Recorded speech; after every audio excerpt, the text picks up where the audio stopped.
skinless chicken breast that we'll be using for this recipe. I have 1/2 teaspoon of basil here, a couple tablespoons of olive oil that we'll be using to saute our chicken. I have a 1/2 cup of extra virgin olive oil, which is really good stuff right there. And extra virgin olive oil is very good for you. It's an omega-3 and it really can help raise your LDLs. We have a 1/2 block of cream cheese, which is equivalent to 1/4 cup of cream cheese, and it's softened. We have 1 cup of sour cream, 1 cup of milk, which I have here, and this is 2%. You can use whatever type of milk you want. I'm trying to keep this on a lighter side, so I'm just going to use 2%. You're welcome to use heavy cream, but of course you know that has a lot more calories in it. Parmesan cheese, I have a cup here. 2 tablespoons of butter, which I like to use the butter just to make it a little more creamy. If you want to cut the fat, just skip the butter. It's really not going to make it taste any less yummy. I'll use probably about a teaspoon of sea salt, maybe a little more. It depends on your preference. There's 1 teaspoon of parsley. We'll be using that to just garnish our fettuccine with. I have 2 tablespoons of cornstarch in my measuring cup, and with that I have a cup of water, which is warm. And we're going to use that just to thicken up our entire recipe here in just a little bit. I have my chicken fettuccine that's cooking very nicely. I think it's almost ready to drain. And this is a brown rice pasta. And of course it's gluten-free. Now in my pot I have pasta noodles here, and they're probably almost ready to be drained. So you want to cook your pasta per your package directions, drain it real well, and of course it'll be all ready to go for you.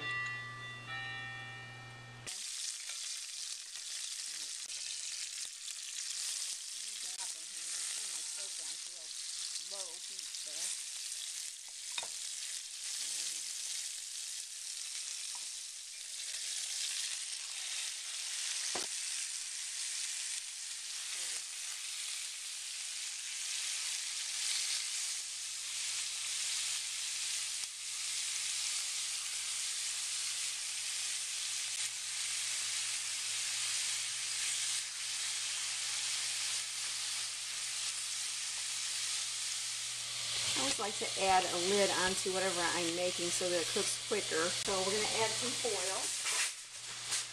Alright, I'm going to take my piece of heavy duty foil and add it right onto, and that will serve as my lid.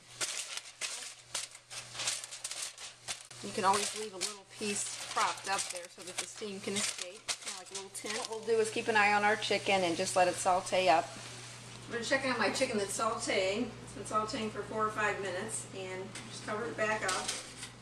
Now, meanwhile, while our chicken is sauteing, what we're going to do is take some ingredients and pop them in our blender real quick so that we can make this really simple.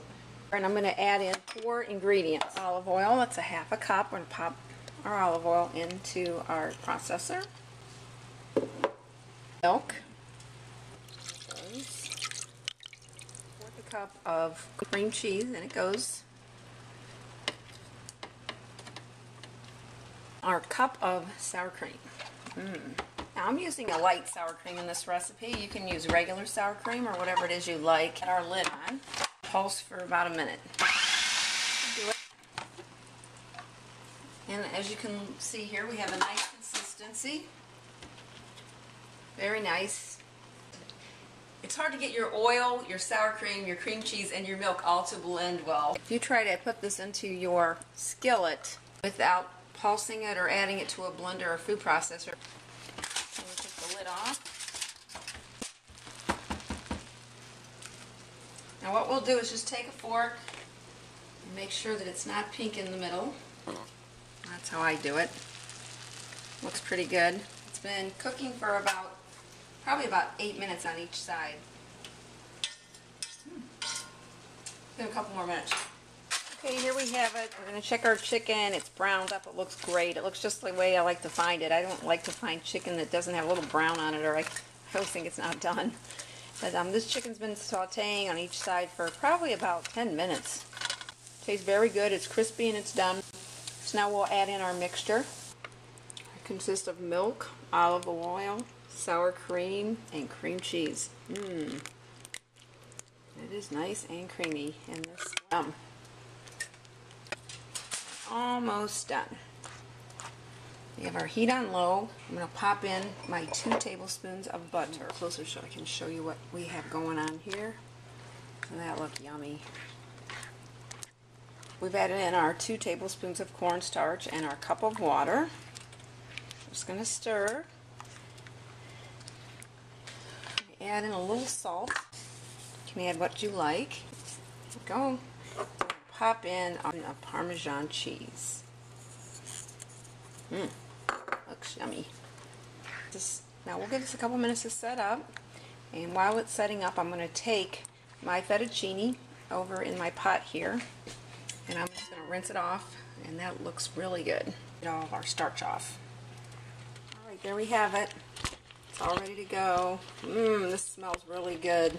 It's very rich, and I know it's going to be yummy. We're just going to plate some up here.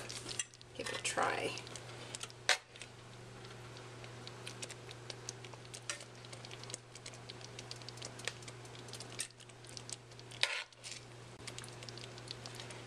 Looks heavenly.